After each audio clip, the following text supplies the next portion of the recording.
Hello मेरे प्यारे भाइयों और बहनों, नमस्कार। हम क्या हाल चाल। हम क्लास 9th में हो। स्वागत है आप सभी का। आज तुम्हारा विकास भैया क्या बताने वाला है, एनसीईआरटी मैथ क्लास 9th की प्रश्नावली 1.2 का पूरा वन शॉट सॉल्यूशन। मतलब इस वीडियो में फिलो में पूरी प्रश्नावली खत्म करेंगे। आपका चैप्टर का नाम है संख्या पद्धति, अध्याय 1 है आपका चैप्टर नंबर 1।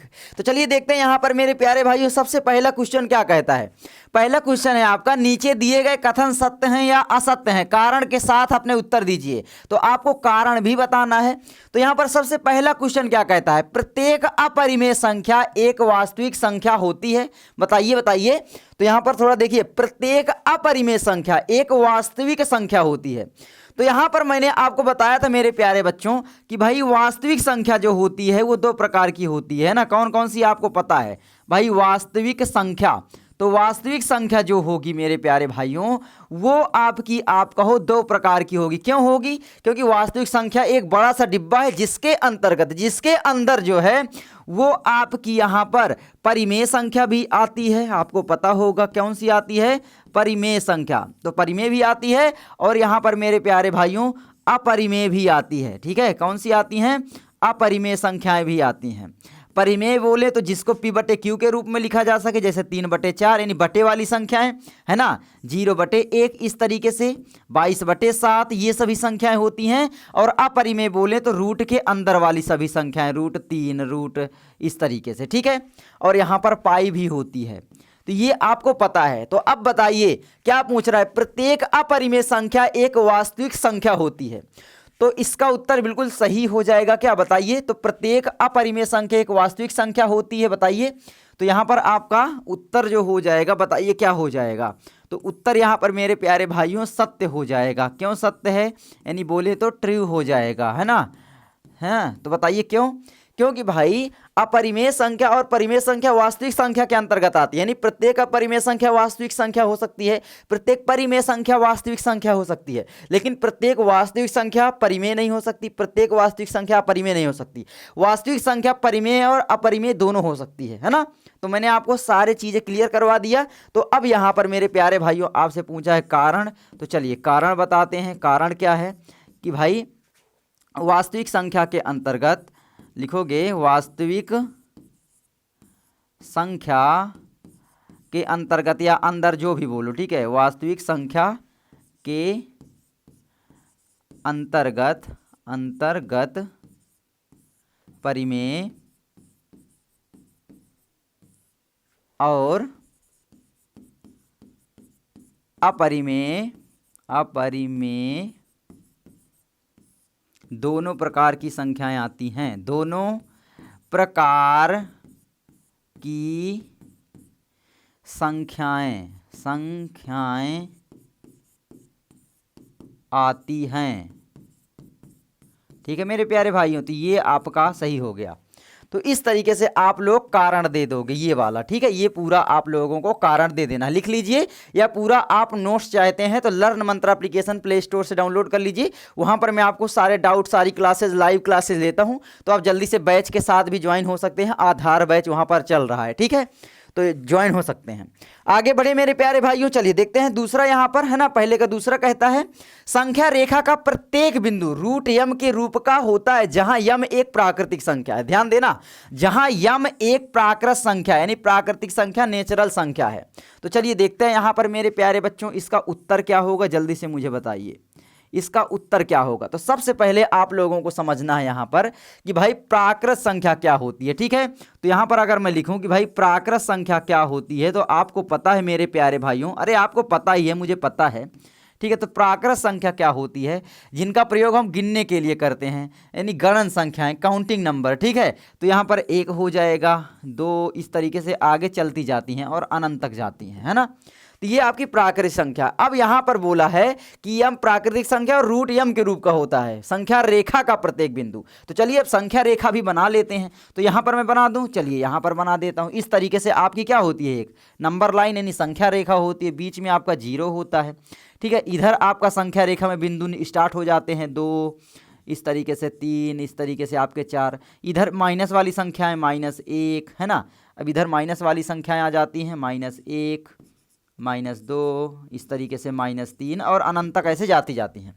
अब यहाँ पर ध्यान देने वाली बात यह है कि जो संख्या रेखा पर अनंत बिंदु होते हैं, अनंत मतलब अनगिनत। अब जैसे 1 और 2 हमने लिखा, केवल 2 बिंदुओं को लिखा, लेकिन इनके बीच में भी बहुत सारे बिंदु जो हैं हो सकते हैं, हजारों लाखों करोड़ों बिंदु हो सकते हैं, यानी करोड़ों संख्याएं इनके बीच में भी हो सकती हैं। अब यहाँ पर बोला है रूट यम के रूप का होता है। अगर मान लो हमने प्राकृतिक संख्या मान लो यहाँ शुरू होती है, तो हमने अगर मान लो यम बराबर 1 लिखा है ना, तब हमारा रूट क्या हो जाएगा, रूट के अंदर 1 हो जाएगा है।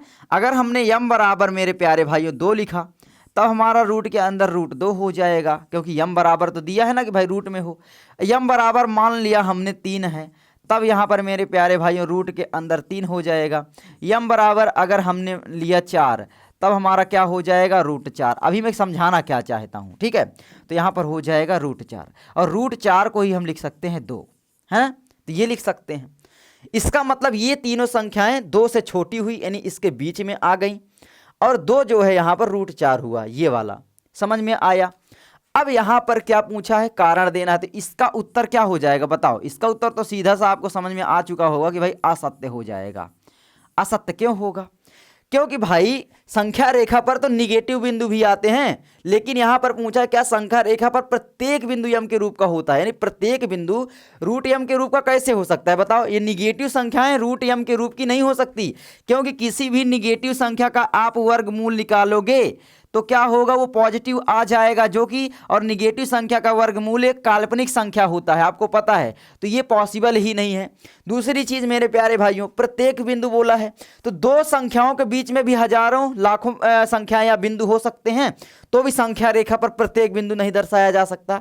तो कारण नंबर आप लोग उत्तर में कारण लिखोगे, ठीक है मेरे प्यारे भाइयों। कारण नंबर आप 1 लिख सकते हो कि भाई संख्या रेखा पर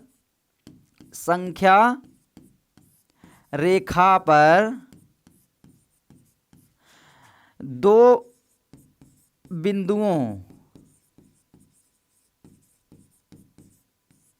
माना, जैसे ठीक है 1 2 के बीच भी अनंत बिंदु हो सकते हैं या अनंत संख्याएं हो सकती हैं, क्योंकि हर बिंदु क्या है, संख्याओं को ही तो दर्शाता है। तो अनंत बिंदु या संख्याएं लिख दो, जो भी लिखो, बिंदु कोष्टक में लिख देता हूं, बिंदु या संख्याएं हो सकते हैं, हो सकते, ठीक है, हैं, ये हो गया। दूसरी चीज मेरे भाइयों, दूसरी चीज आप कहोगे ऋणात्मक जो संख्या है, यानी ऋणात्मक बिंदु कह सकते हो या ऋणात्मक संख्या, जो भी बोलो, ऋणात्मक संख्याओं का वर्गमूल सदैव धनात्मक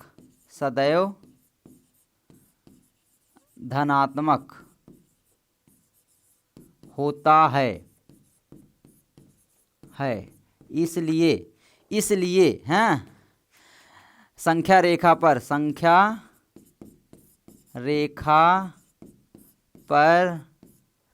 रेखा पर प्रत्येक बिंदु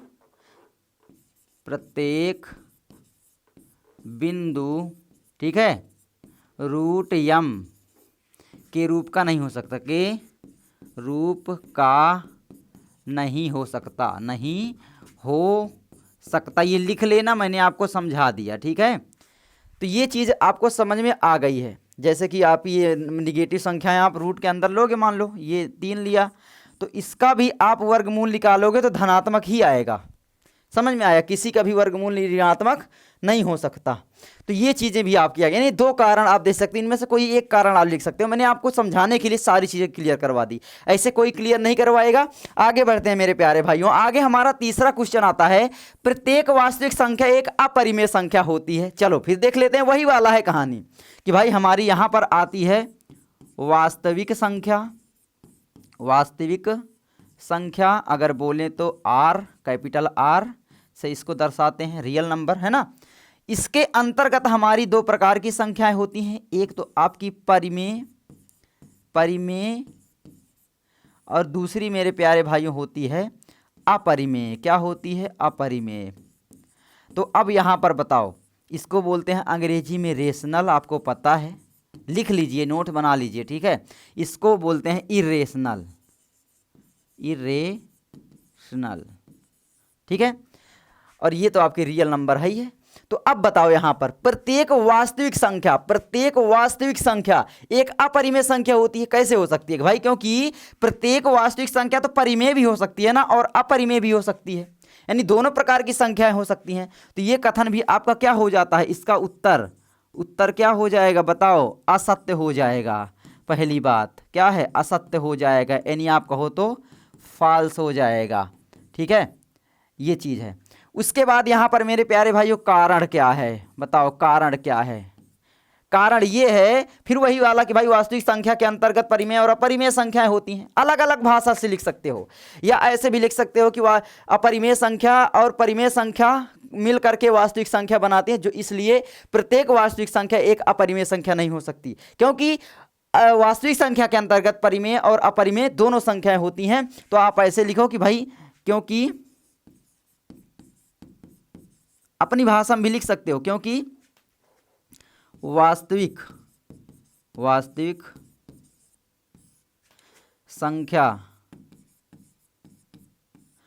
संख्या में परिमेय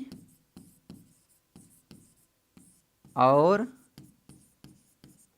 अपरिमेय में दोनों प्रकार की संख्याएं आती हैं, प्रकार की संख्याएं होती हैं, आती हैं या होती हैं। तो ये लिख गया, ये आपका कारण हो गया, एकदम जेन्युइन कारण। इसमें से आप जैसे भी चाहो, जो भी कारण देना चाहो अपने समझो और लिखो। अच्छा, ऐसे ही मैं आपसे एक क्वेश्चन पूछता हूं, क्या प्रत्येक वास्तविक संख्या एक परिमेय संख्या होती है? अब मुझे इसका उत्तर आप दोगे, क्या प्रत्येक वास्तविक संख्या एक परिमेय संख्या होती है? जल्दी से कमेंट करना, सही है या नहीं, है ना, गलत या सही बताना।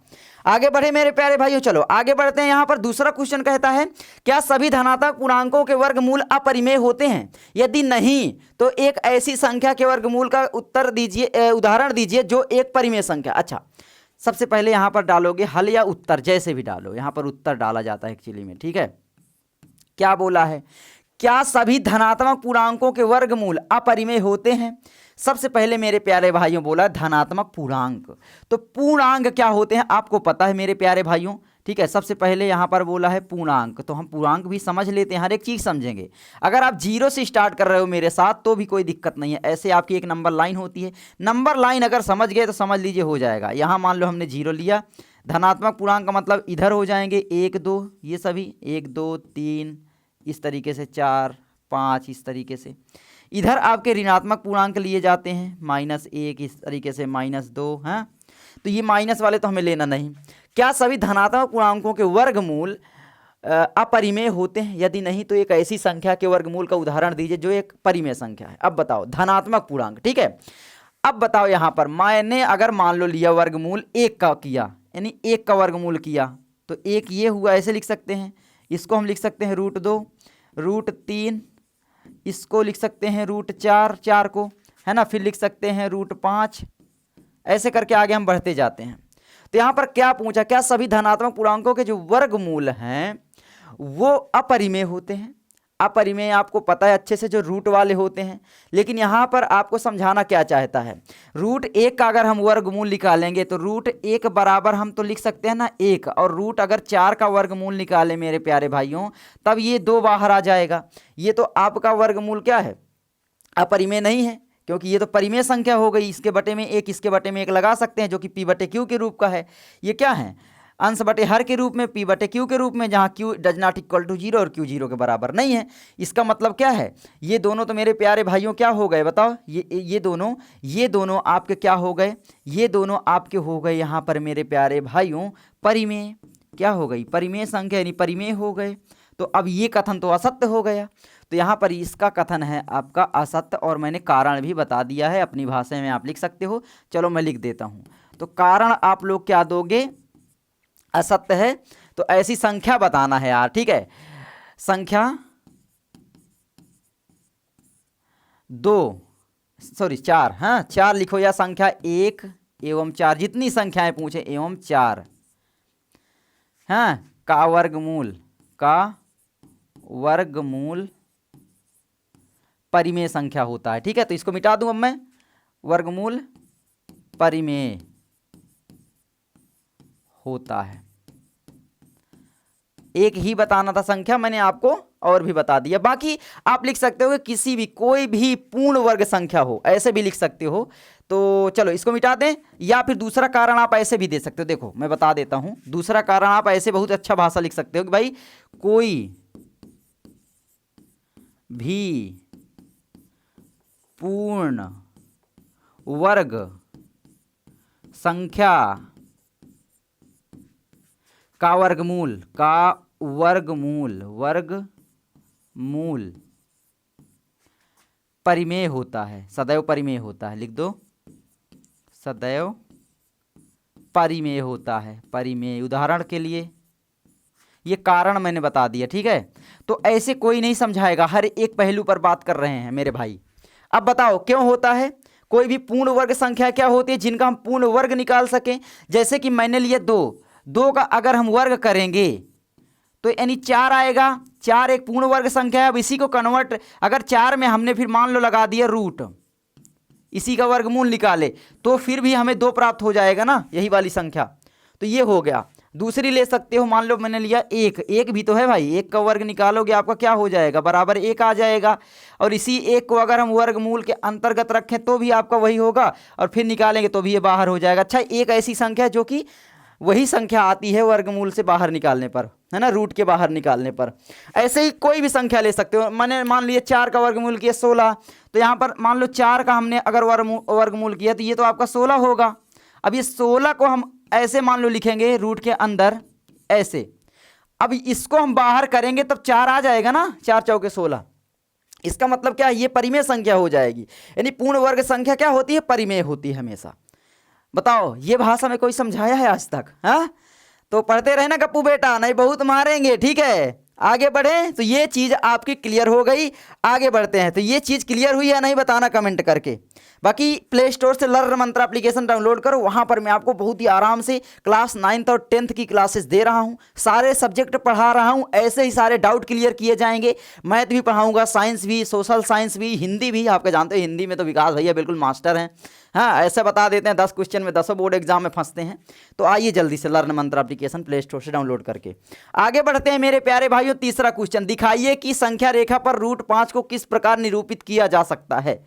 अच्छा, संख्या रेखा पर सबसे पहले मेरे प्यारे भाइयों बहनों, जो बोले उसको आपको दर्शा देना है। भाई क्या बोला है मेरे प्यारे भाई? सबसे पहले आप यहां पर देखोगे संख्या रेखा बोला है, तो हम यहां पर संख्या रेखा बनाते हैं। यहां पर हम मानते हैं ये 0 है। 0 के इधर आप लिख सकते हो 1, ठीक है, इधर आप लिख सकते हो, तो बराबर दूरी में लिखते हैं। ये बिंदु जितने हैं 3, इस तरीके से, ठीक है। ये 4 बराबर दूरी में है या नहीं? अब बोला है कैसे दर्शाना है, तो आपने क्लास 8 7 में अगर पढ़ा होगा तो पढ़ा होगा, नहीं पढ़े कोई दिक्कत नहीं। पाइथागोरस प्रमेय क्या होती है? अगर मान लो एक हमने समकोण त्रिभुज इस तरीके से लिया, ये समकोण त्रिभुज, ये इसका 90 डिग्री है, तो ये जो कर्ण मान लो हमने माना ए, क्या इसको मान ले, ए मान लें, इसको हम बी मान लेते हैं, इसको सी मान लेते हैं। तो ये जो होगी, ये दूरी जो होगी यहाँ से यहाँ तक, यानी ए बी जो होगी, ठीक है, रटने की जरूरत नहीं है। ए बी का जो स्क्वायर करेंगे ये बराबर होगा आपका बी सी के स्क्वायर के प्लस में आपका ए सी के स्क्वायर के, है ना, आधार और लंब के स्क्वायर के। इसको क्या बोलेंगे मेरे प्यारे भाई? ये कर्ण है। और ये जो है मेरे प्यारे भाई, ये क्या है आपको पता है? ये हो जाएगा आपका लंब, और ये आपका आधार यानी बेस। अंग्रेजी में बोले तो ये आपका बेस, ये हाइपोटेनियस, और ये लंब परपेंडिकुलर है। लंब मतलब परपेंडिकुलर।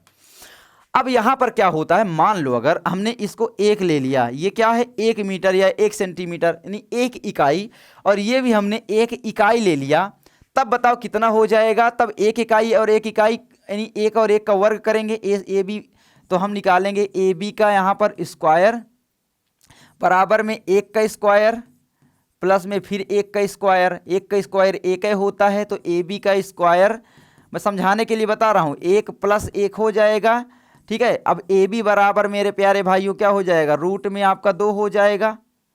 हाँ बताओ, तो ये रूट 2 ये वाली हमें निकल आई ना, ये वाली संख्या रूट 2 को अगर दर्शाना है संख्या रेखा पर तो ये होगा। अब यहां से रख करके आपका जो लंगड़ा होता है, लंगड़ा, हाँ लंगड़ा, यहां से रख के ऐसे बढ़िया कर्व यानी चाप लगा देते हैं तो निकल आती है। तो वैसे ही तो 5 को दर्शाना है। चलो देखते हैं 5 को कैसे दर्शाना है मेरे प्यारे भाई, ये मुझे समझाना था आपको, ठीक है। अब बताओ यहां पर क्या बोला है, 5 को दर्शाना है। अच्छा हमें पहले 5 रूट 5 हम क्या लिख सकते हैं बताओ, आपको दिमाग में आएगा कि भाई रूट 5 जो होगा ना वो 2 का स्क्वायर कर देंगे और प्लस 1 का स्क्वायर कर देंगे, तो 2 दूनी 4 प्लस में आपका हो जाएगा 1 का 1 यानी 5 हो जाएगा। यानी हम कहें तो 2, तो हम लोग जो बेस है ना इसको 2 ले लेंगे, यानी 2 इकाई यहां तक, ये है आपका 2 इकाई, ठीक है। इनको मान लो हमने मान लिया ये बिंदु ए और इसको मान लिया बी, ठीक है, मान लिया। अब बताओ ऊपर जो है हमें इतना दूरी 1 इकाई दूरी लेना पड़ेगा, यानी 1 इतना 1 हो जाएगा, ज्यादा हो गया क्या, 1 लगभग यहां से यहां तक की दूरी कितनी होगी, लगभग इतनी हो जाएगी। है अब इतनी हो गई तो ये क्या है, माना 1 है, तो ए बी और इसको हमने मान लिया सी, और यहां से ये जो है ना यहां से आपका यहां से मिला देंगे कुछ इस तरीके से, ये मिला दिए। अब ये जो होगा ना ये रूट 5 हो जाएगा। कैसे, देखो मान लो ए सी, अब यहां पर हमने अब की बार माना है तो मान लो कर्ण का स्क्वायर होता है, तो ए सी का स्क्वायर बराबर में क्या होगा मेरे प्यारे भाई, ए बी का स्क्वायर, ए बी का स्क्वायर और प्लस में आपका हो जाएगा बी सी का स्क्वायर, बी सी का स्क्वायर। क्यों, क्योंकि ये आपका 90 डिग्री है, ठीक है, 90 डिग्री। अब ए सी बराबर क्या है मेरे प्यारे भाई बताओ, ये तो हमें निकालना है, तो हम लगाएंगे ए सी का स्क्वायर बराबर में आपका है ए बी का स्क्वायर, कितना है, यानी ए बी का स्क्वायर 2 मात्रक 1 2 यानी 2 हुआ, 2 का स्क्वायर, प्लस में मेरे प्यारे भाई बी सी 1 ही हमने लिया है तो 1 का स्क्वायर, इनका स्क्वायर निकालो तो ए सी का स्क्वायर बराबर में हो जाएगा 2 दूनी 4 प्लस में 1, ए सी का स्क्वायर बराबर हो जाएगा 4 1 5, यानी ए सी बराबर, ये स्क्वायर है तो इधर जो है अगर जाएंगे तो ये रूट लग जाएगा, इसका उल्टा रूट होता है तो ये रूट लग जाएगा, तो अंदर हो जाएगा रूट 5। अब ये देखो निकाल लिया हमने ए सी बराबर रूट 5, यानी आपका रूट 5 जो लाई करेगा वो यहां पर है रूट 5 ये। लेकिन हमें संख्या रेखा पर दिखाना है तो यहां से हम लोग क्या करते हैं, एक चाप लगाएंगे, ये यहां से मेरा पहुंच जाएगा क्या उंगली, ऐसे यहां से यहां एक चाप लगाएंगे कुछ इस तरीके से यहां से रख के चांदा आपका जो लंगड़ा है, ठीक है। तो यहां पर कुछ रूट 5 लाई करेगा, ये बीच में कहीं पर बिंदु होगा, यानी जो आपकी संख्या आएगी वो 2 से बड़ी होगी और 3 से छोटी होगी। ये भी आपको यहां पर पता चल गया जो रूट 5 का मान है, तो एग्जाम में आए तो कर लोगे आप लोग, बस आपका यही तो है, पूरा चैप्टर आपका खत्म हो गया। हाँ ऐसे ही आपका चौथा क्वेश्चन अपने से कर लेना, बहुत ही आसान है वो वाला भी, है ना। आई होप आपको वीडियो अच्छी लगी होगी, अगर अच्छी लगी तो लाइक करना, कैसी है ना, कैसे मैंने पढ़ाया, क्या दिक्कत है, सब कुछ मुझे बताना, और लर्न मंत्रा एप्लीकेशन प्ले स्टोर से डाउनलोड करना गप्पू बेटा, ठीक है, ठीक है। डाउनलोड करोगे मेरे प्यारे भाइयों और बहनों, वहां पर मैं आपको बहुत ही आराम से लाइव पढ़ाऊंगा।